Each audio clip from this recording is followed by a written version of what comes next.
So I want to start off. I mean, you have kind of an interesting biography. You went to MIT, you got an engineering degree, Mm-hmm. and then when you were 26, you turned around and ran for office. How did you make that transition to politics? Why?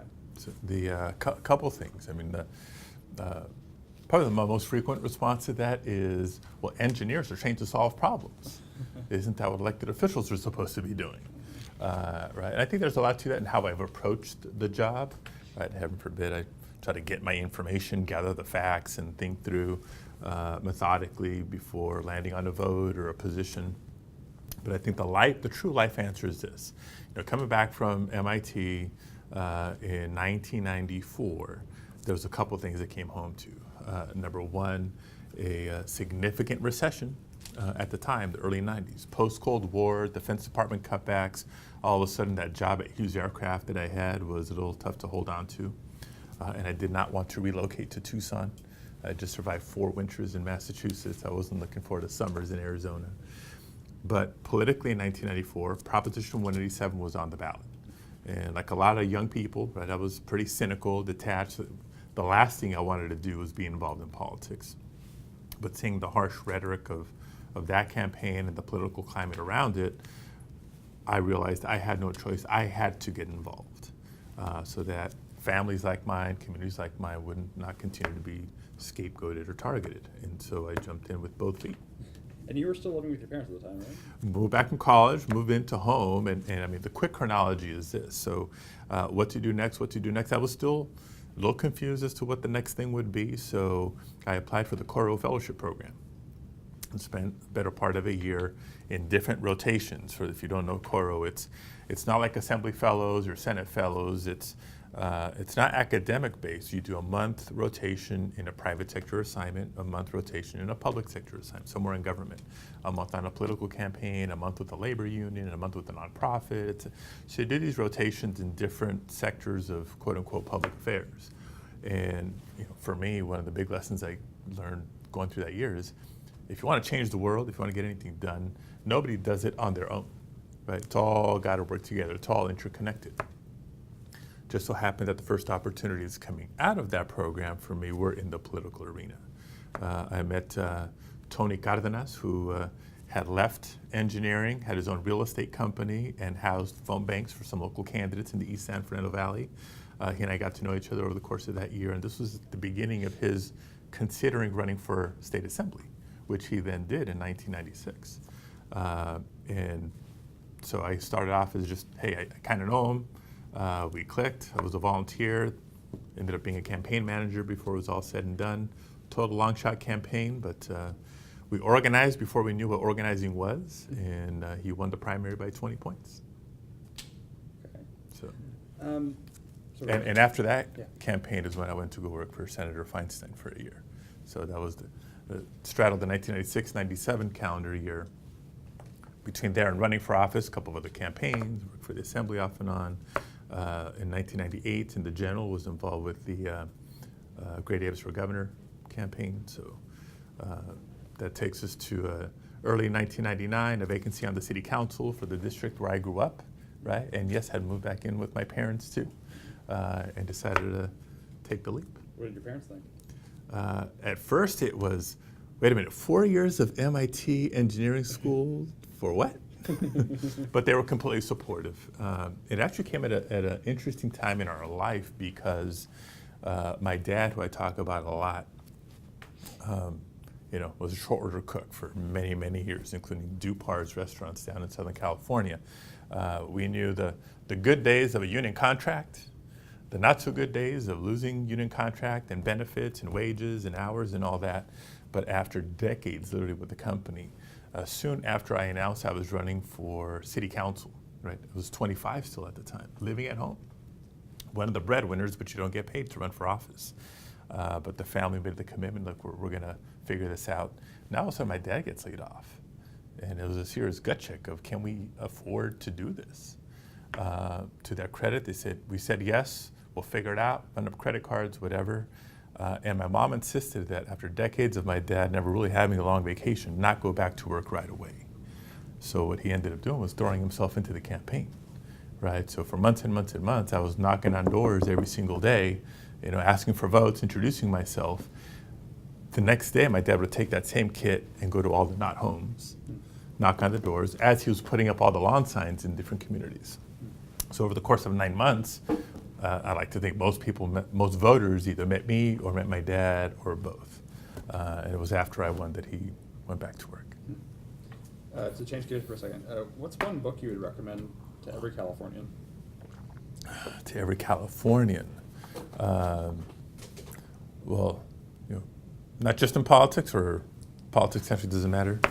One of the ones that really helped me a lot, like appreciate California government politics and then just California by extension, that was suggested to me early on in my political career, was Rage for Justice.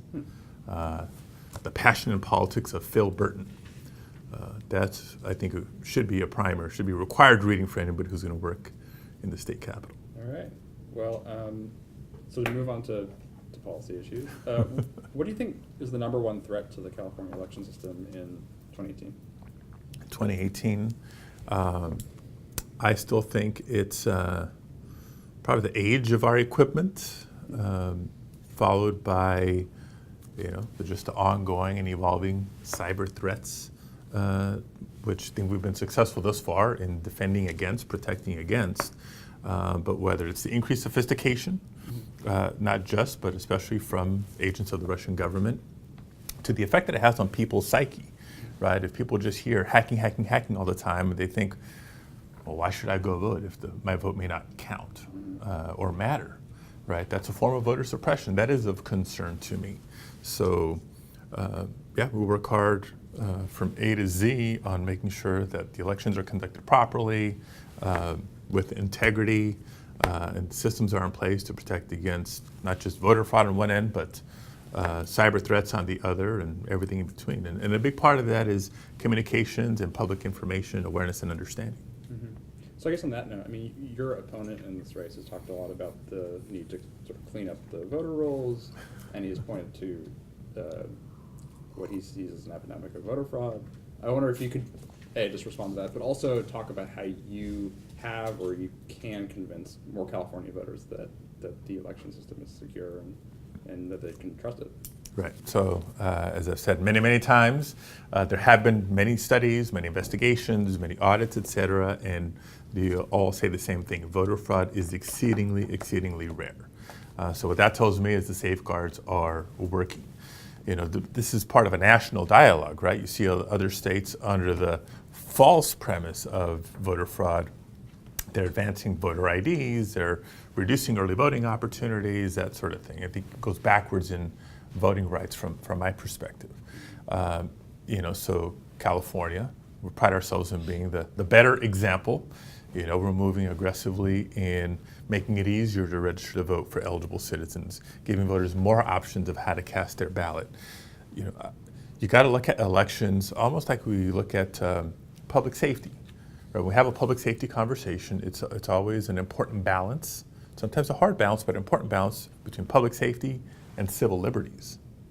Right? Well, with elections, it's, yes, we need election security and we want to measure against voter fraud, but we can't do to the point where elections become no longer accessible for most people. It's an important balance to maintain.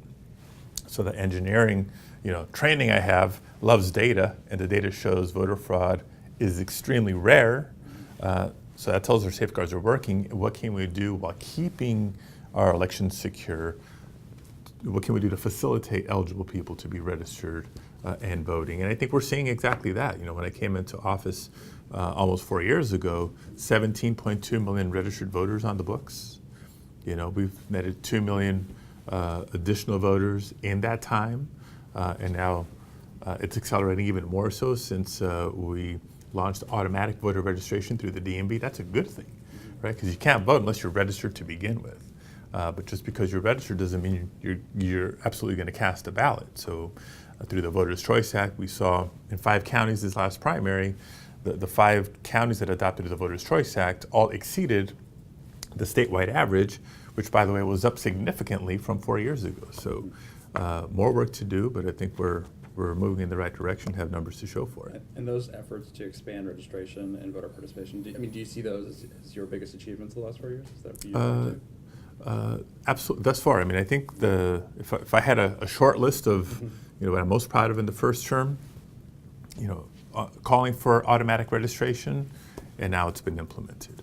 Calling for the Voters' Choice Act, and now it's being implemented. Calling for funding for either upgrades or replacing existing voting systems that are out there. We still have some more to go, but this year alone we've gotten some big wins. $134 million in the state budget for upgrading or replacing voting systems locally, and God bless Jerry Brown, there's a $1 local match requirement, dollar for dollar, so fully leveraged, $268 million. And separate and apart from that is $34 million coming to the state from the federal appropriation last month, the remaining HAVA dollars from 15 years ago. So that's not everything that we need, but that goes a long way.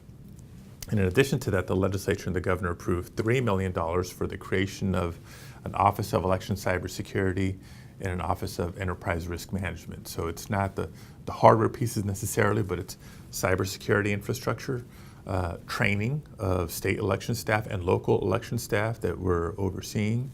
It's giving us more capacity to improve upon the communication protocols between local, state, and federal partners, right? If there's information or intelligence out there about a threat, it's got to quickly get to the people who can act on that. And additional capacity from a communications shop to identify and counter the misinformation and disinformation campaigns that we saw too prevalent in 2016. So a lot going on. Yeah, about the Voter Choice Act, based on, are there any lessons that you took from the June primary, and would you like to see any changes to the way it's being implemented? Of course, there's always room for improvement. I think as successful as we saw the results in the primary, there's more to do in maybe a couple of the vote center locations could be better promoted, or just make sure that the checklist of all the ideal scenarios, parking, public transportation, convenience and accessibility, or just all those things can be improved upon. But as aggressive as we were in letting the public know about the changes and how to participate, how to take full advantage of them, I think we did good, but we'll always try to do better. Okay.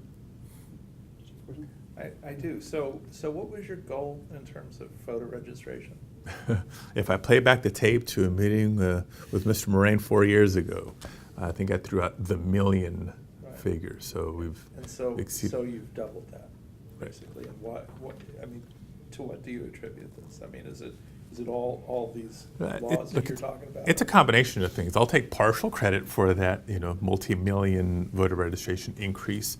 Because when I came in, we had already launched online registration, but we hadn't done a ton to promote it, and I took it upon myself for those 2 years to get out there as much as we could while we were working on automatic registration. Look, I think the political climate that we're in has done a lot to make people aware of the importance of civic participation and encouraging people to participate. Every presidential election cycle, tends to have a higher turnout than the previous non-presidential, right? The numbers are always going up. So the fact that we increased from 2014 to 2016 didn't surprise me. The fact that we had a record turnout in 2016, I think surprised some people.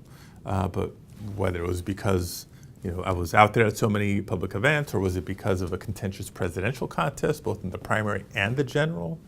Hey, I'll embrace it because the more people participating is a good thing. But I think we're going to see some significant turnout numbers for this being a non-presidential election year. So as I understand it, you would know better than any of us, but 17% Latino turnout in June. Is that roughly correct? I don't know what the precise number is, but so I'll take your number. What do you do? What are the solutions to increasing turnout among the largest percentage number of people in California? Right. 17%. And I don't if that 17 is of registered voters or of eligible voters, right? Because those are two different markers. If it's of eligible voters, then part of the answer is, well, how do you make sure that more who are eligible are registered to begin with? And that's where I think policies like automatic voter registration play a big part, right? Because if we look at who's the eligible but unregistered, it's disproportionately young people, working class families, right, lower income folks, and communities of color. And the largest block of that are not just Latinos, but Latino millennials in California specifically. So as time goes on with automatic registration, the disproportionate beneficiaries of policies like that will be, that group of potential voters. I also think there is, one other point about automatic registration and then sort of a personal observation. One of the reasons I think automatic registration is so profoundly powerful, not just for California, but for the country, is consider this. If you're eligible to vote in America today, but not registered, the state does not send you a voter information guide. If you're eligible to vote in America today, but not registered, the county doesn't send you the sample ballot. If you're eligible to vote in America today, but not registered, chances are candidates and campaigns are not knocking on your door, right? Or calling you during dinner time. So the sheer systematic, addition of eligible voters to the rolls creates that activity, creates that dynamic. You get the voter information guide, you get the sample ballot, and at least the smart campaigns and candidates are going to start engaging you because they want your vote. That's a good thing. It can only help, increase turnout. The observation I was going to share with you, and it was year 2 of being secretary. On one of my trips in the state, visiting high schools and doing other events, I was at Salinas High School, and I had my dad with me on this trip because I hadn't spent time with him lately. So I said, Dad, I'm going to be gone for 2 days, a lot of time in the car between events, just come with me. So we're sitting there at Salinas High School, and I'm being introduced by the principal, who goes on and on about, going with his parents to the polls every November to go vote, and how it was instilled in him this tradition of civic responsibility. And I'm looking at the audience, right, all these kids, and whether it's sinking in or not. And I get up to the microphone, to the podium, and I said, well, with all due respect, my experience was different, right? I introduced my dad, and I started telling his story, right? My parents came to the United States in the late 60s. They didn't become citizens until late 90s, after 187. Right? So all my time growing up, we never went with our parents to the polls. We never sat at the dinner table while they went through the sample ballot discussing who the candidates were. It's not that they didn't think it was important. They just simply weren't eligible. Right? So how many students or children across California today are growing up in a similar experience where their parents aren't eligible? And so therefore they're not benefiting from a multi-generation tradition of registering and voting. Or maybe their parents are eligible and not registered, because obviously that's a big number too. Or maybe their parents are registered but not regular voters, because there's a lot of them too.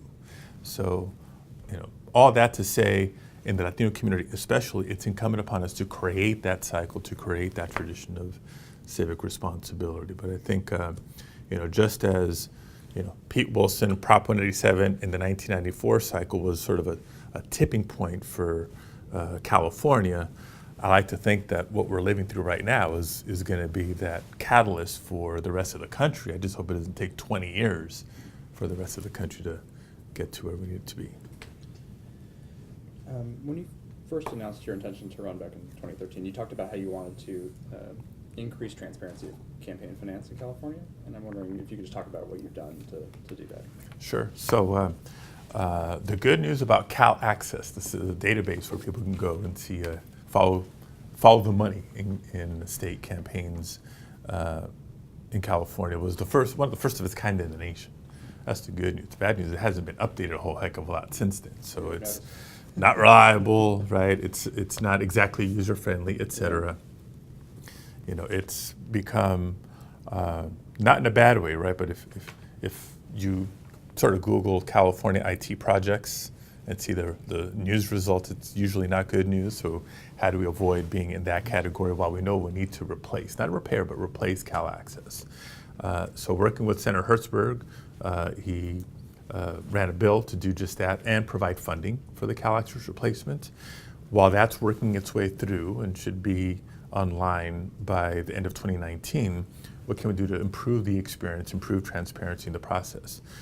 So in year 1, we partnered with Maplight, who had built out their much better and newer search engine. So it still relies on the same sort of sources of data, but it's a search engine that we embedded now on our website that people can go to as an option for more intuitive, quicker responding search engine, not just for candidates, but we've expanded it to independent expenditure committees as well. Campaign finance information now available in Spanish, and we're hoping to add additional languages going forward.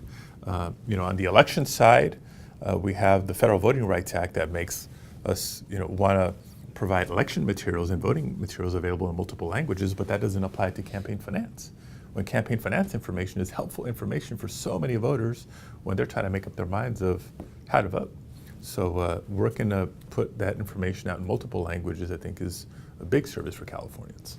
But that CALaccess, you said it would be online by the end of 2019. It was supposed to be ready to go in February, so it's been delayed by like 10 months or something. Yeah, well, it'll still be in place before the 2020 election.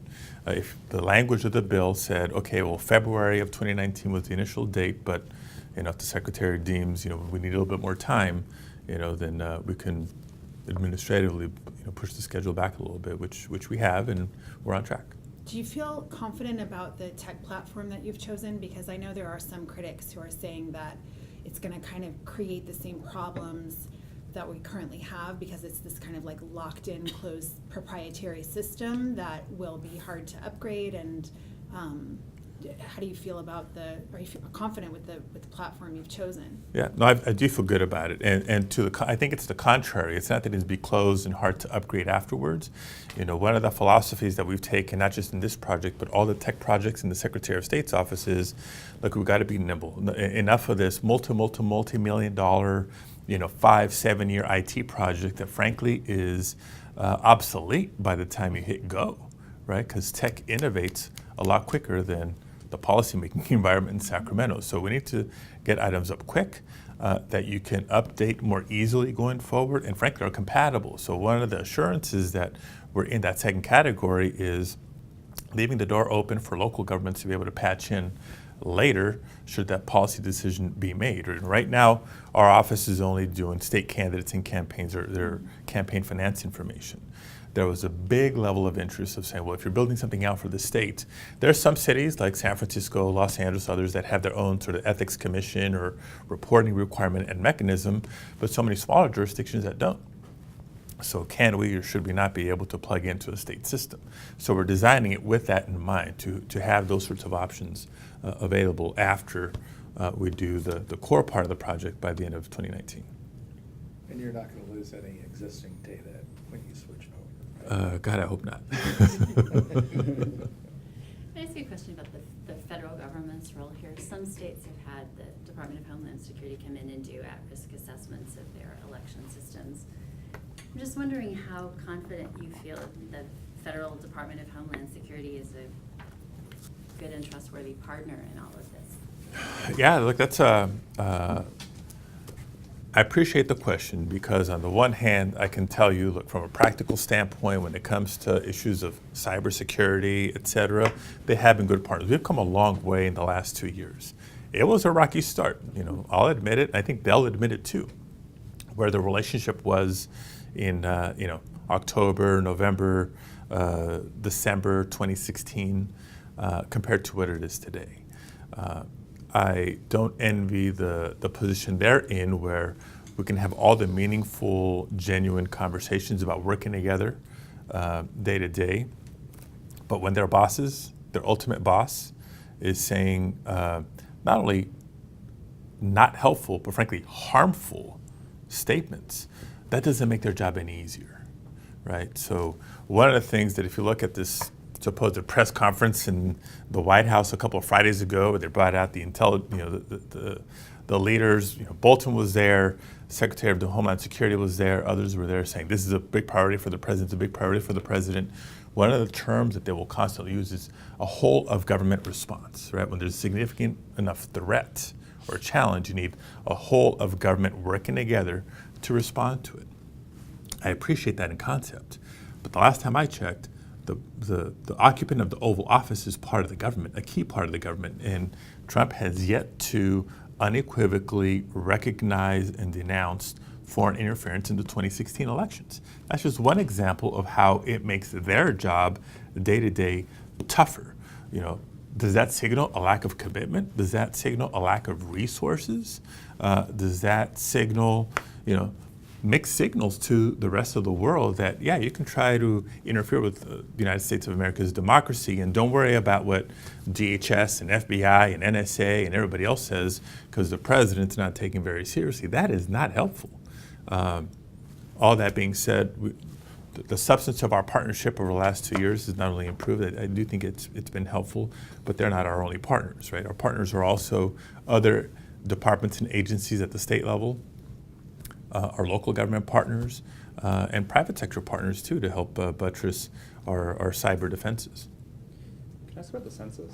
Yes. About the question about citizenship question. I know this is still up for public comment, I think, right now, but can you play that out in terms of if the federal government decides to go ahead and include that, what can California do? What should California do? So there's already been, at least at a Department of Commerce level, a decision to add the citizenship question. I think there is still time and administrative way to change that decision. Right? They haven't gone to print on the forms quite yet. So we're continuing to push administratively. We submitted, we call for Californians to submit their comments. We, propped up a tool on our website. So census.sos.ce.gov will continue to be there between now through the 2020 census to regularly provide people updates and information about participation. But the first tool we made available is, click here and send your comments directly to the Federal Register on this topic. And we got a great response on that. I think separately, I know for one, there's a legal challenge to it. Right, the very next morning after the Department of Commerce made the decision known publicly, I stood with Attorney General Becerra in our building announcing the filing of the lawsuit, which just recently got a victory, by the way. I think the Trump administration was trying to get the suit dismissed. The judge said, nope, there's some there here.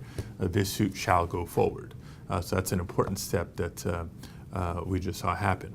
And I think third, I like to think politically there's an opportunity to force a reversal of that decision, depending on the outcome of the November elections. If at least one house of Congress flips, then there's going to be a Democratic leader somewhere in a position to possibly help negotiate a political resolution to it. So multiple options. Okay. The Advisory Commission on Election Integrity was, I think that was disbanded. Back in January. Yeah, January. Is that conflict ongoing, or is that over at this point? Well, the commission itself has been disbanded, but the damage that they did while they were done is still being felt. So my colleague from Maine, Secretary Matt Dunlap, was a member of the commission. And as a member of the commission, quickly figured out that he was being excluded from conversations, processes, and not being given just fundamental documents that you should have access to as a commissioner. So he had to sue. So he sued. That was probably part of what triggered the commission to be dissolved. The administration, Secretary Kobach from Kansas and others, I'm sure said, well, the commission no longer exists, so you don't have to get all these documents. That court case went forward. A judge determined, nope, he doesn't get access to the documents. And he made them all available a couple of weeks ago. We can call them the Dunlap papers if you'd like. And what those documents have exposed are things like not just the personal information of every voter request from every state in the nation. I'm proud that we were the first to say no, and eventually most secretaries, both Democrat and Republican, said no in part, if not completely. We said it completely. We've uncovered, just one example, the follow-up request to Texas. It wasn't just send us your voter file. It was, can you start tagging all the Hispanic voters in Texas? Right, so to have that specific request as part of, the commissioners didn't take a vote to make this request. This was staff running amok. Just gives you an indicator of where they were going. Another item that was disclosed through these documents was draft final reports of their findings. Sections of voter fraud found, et cetera, with no evidence, no substance to back up those claims. So it's what we figured all along. They had their predetermined outcomes. They were just trying to do a charade of a process to try to justify them, and we never let them get there. What do you know what they were trying to get at by flagging Latino or Hispanic voters? That'd be in a Texas? great question to ask them. Yeah. But here's why I feel pretty damn certain I know where they were going with this. We've seen the playbook in state after state after state after state, right? Since the Shelby v. Holder decision by the Supreme Court in 2013, that's what opened the floodgates to all the voter suppression measures that we've seen. Voter ID, the aggressive purging of voters, the reduction, if not elimination, of early voting opportunities, right? Closures of polling places or a number of locations in select parts of states.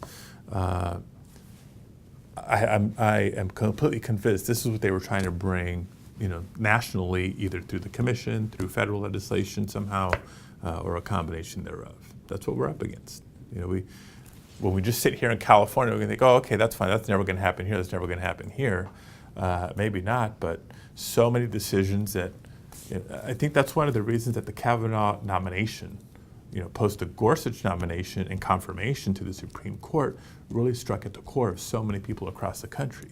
They realize everything's interconnected here, right? We vote on president every 4 years. We vote on House of Representatives every 2 years. But the Supreme Court appointments are a lifetime. And how does somebody get in a position to nominate somebody at the Supreme Court? It's the Electoral College. It's not the popular vote, right? We were reminded of that in 2016. So things can be great here in California, but we have a vested interest in how things are playing out in the quote-unquote battleground states across the country. Right? As Secretary of State, I'm proud of what we've done, but it'd be my dream come true to see the same pro-voter reforms adopted in Nevada, Colorado, Michigan, Ohio, Arizona, Georgia, on and on and on.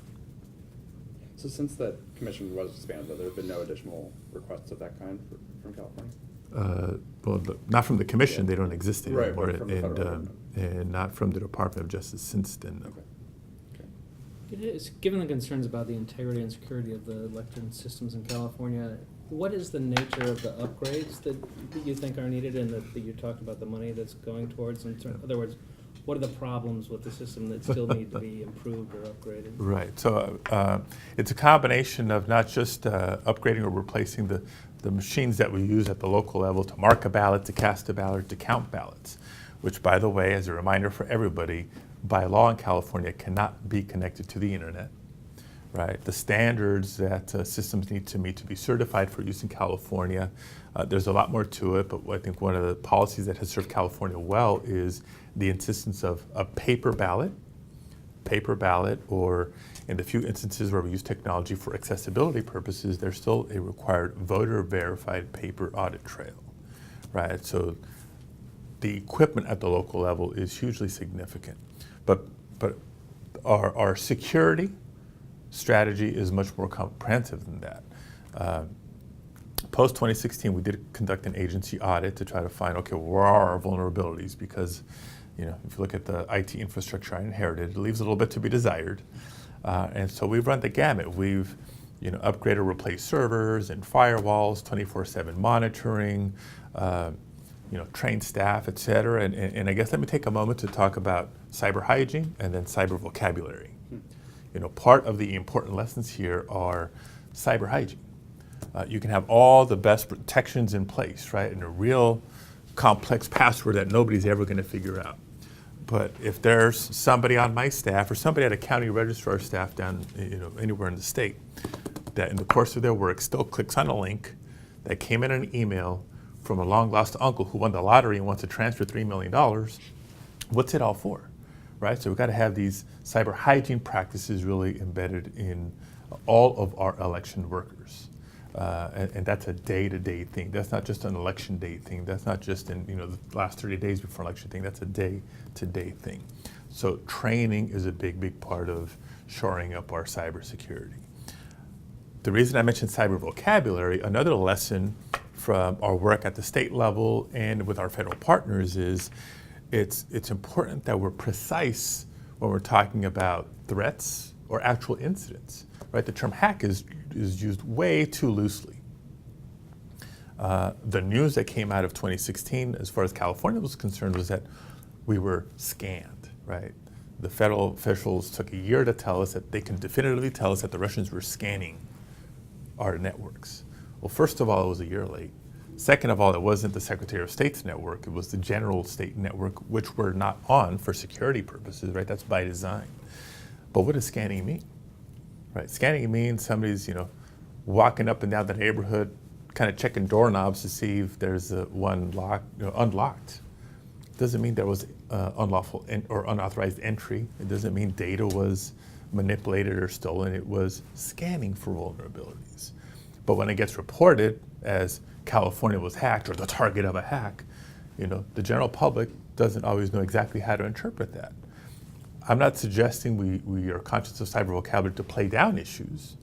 It's important that we don't downplay anything that might have happened, but we can't exaggerate it either and cause undue concern or fear, right? We got to be straight, we got to be open, we got to be honest, we got to be transparent so that voters can have the confidence that they deserve in the process and ultimately, yes, that their vote will count. So where are we on the spectrum from the system you inherited to something that is really, as good as we could ever hope for? A heck of a lot better, but will we ever be in a position where we can rest on our laurels? No.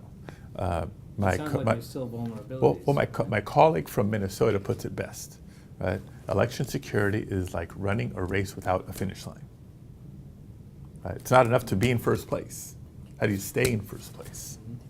Do we have any signs of attacks right now? I mean, I saw the Rolling Stone story about the Rohrabacher seat, which wasn't an election system. Right. No, and that's an important distinction, right? Is there, look, one of the frames that I have found helpful in my conversations and presentations is the following: if you're asking me, are systems secure, right? Has there been any breach, or we have significant vulnerabilities in our election systems, whether it's equipment being used at a county or our voter registration database, et cetera? I feel pretty good about that, but the work never ends. That's very different than, is there misinformation or disinformation floating out there in political conversations? Absolutely, right? That was the biggest thing that we learned out of 2016, that agents of the Russian government were, among other things, manipulating social media platforms to create chaos, to create confusion, and to create doubt in our democracy. If you're asking, was there a collusion between a certain presidential campaign and the Russian government? Well, that's what Mueller's investigation is about, right? So it's sort of three columns of conversation that tend to get intermingled on the cable news every night. We do have a vested interest in the communication and misinformation piece of it, because anything that confuses voters or discourages voters is a concern for me. But the primary job is to make sure that our elections infrastructure is safe and secure and functioning properly. And I feel good about it, but I think about it every day. So using your analogy about people trying the doorknobs, Yeah. has anyone scanned to date the Secretary of State? Scanning happens every day and happens in every industry. And I'll assume it's not just dozens, but maybe hundreds of times a day. Some of my colleagues will say, "Oh, you're California, you're not a battleground state. Doesn't matter." Oh, we're still California. We are a high-value target. That's what I told some of the reports more of late. With or without contested congressional elections, but maybe especially because of contested House seats in California. So I operate under that assumption no matter what. So anybody actually twist the door, and at this point people are trying the door? Or they're rattling, but the doors are locked. Okay. And we've got some deadbolts behind them. And then real quickly, when you know that there's a scan that's happened, what's the next step? How do you respond to that? Based on audits, assessments, forensics, that we have on an ongoing basis, there's some that's just sort of across the board and random. But if there's something that we detect is very systematic or irregular from what we typically see, Or Russian? then that calls for a deeper dive. And where in the past that might have been like, okay, we're on our own to figure this out. Now we have more tools and resources that are at our disposal, where first of all, alert counties, like you be on the heads up for this kind of thing from these kinds of sources, or interfacing with the federal agencies that have a deeper expertise on cybersecurity to say, hey, is this real? Is this on your radar or not? Yeah, that's where the protocols and communication lines are that much more valuable than they didn't exist prior to 2016 in a way that we have them now. And just to go back to the question about the Hans Kierstead race or the David Min campaign, where they were the targets of phishing, spear phishing attempts, I think. I mean, you talked about the need to sort of address misinformation, but that's more than misinformation. These are campaigns that are being targeted, Right. and does that fall under the responsibility of the state? So, first of all, an important distinction, right? Those were political campaigns that were targeted, not a county registrar of voters, not the Secretary of State. That was not election infrastructure. And so what I did in response, last week I sent a letter, not to every single candidate for every single office in the state of California, but a letter to the chairs of all the political parties in the state of California. And then the summary is this, right? We've seen the news reports, right? It's campaign, not elections infrastructure.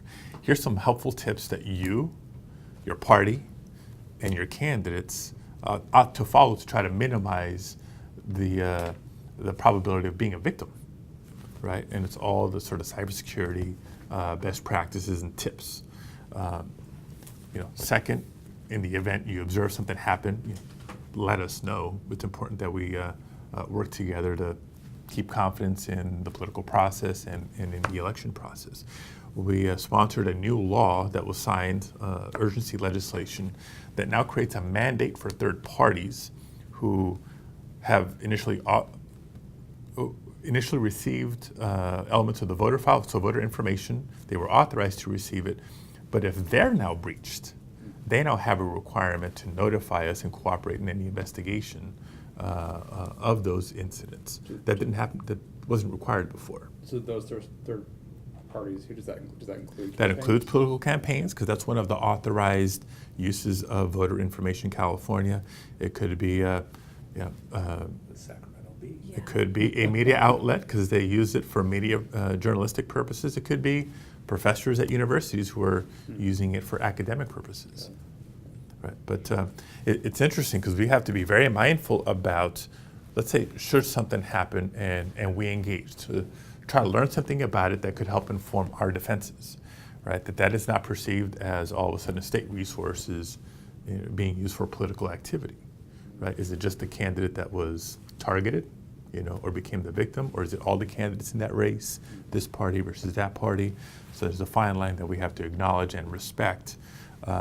In that same letter, I acknowledge, look, I have no authority or jurisdiction over your political campaign infrastructure. I'm just trying to be helpful here. Here's advice and resources that are helpful for us that you may want to consider putting into practice for your campaign. It sounds like you're very confident in the infrastructure you have, but what about the criticisms about the voter rolls just being a mess and dead people being on there and people who have moved out of state and all of that? Whose responsibility is that to clean it up, or does it not matter if we have clean and accurate voter rolls? Yeah, no, it does, and that the state of our voter registration rolls evolves every single day, right? Every single day new people are registering. Every day new people are updating their registration. Every day people may pass away, and there are protocols in place for county coroners to communicate to the registrar of voters. Same thing with CDCR, people going to state prison for a felony conviction. So it's a very dynamic process. Ultimately, that list maintenance is supposed to be done at the county level, and we're constantly reminding counties of what the roles and responsibilities are. I can say this, compared to when I first came into office, our rolls are a lot cleaner than they were, if for no other reason than under my watch, we migrated from 58 independent county voter databases to one centralized statewide voter registration database. And in the process of consolidating those 58 county lists into one centralized, yes, you better believe we found duplicates that were then addressed, those sorts of things. You've been I'm very sure I generous respect with your your time. time. Yeah, Yeah. thank you. All right. If I Thank could you. just ask one quick follow though, before we Sure. completely break up. So the discussion about scanning and knowing that there are outside parties that are trying to get into the Secretary of State's computer offices. And sometimes you relate those to federal authorities. Any instance or indication that any of those thus far are Russian government or Russian connected? Of just the scanning? But, yeah, the attempts, the tries Right, at the door. the scan, again, I assume that's the case. We You don't know were, for we were, sure. it was confirmed definitively that was happening in 2016, but I'll assume that continues. And, yeah, Thanks a lot. Thank Yeah, you thank you very so much. much for your time. thank you. All right. So I've passed, I'd really love to get a year's worth of data. I've asked this of Sam. I don't know if it's gettable though.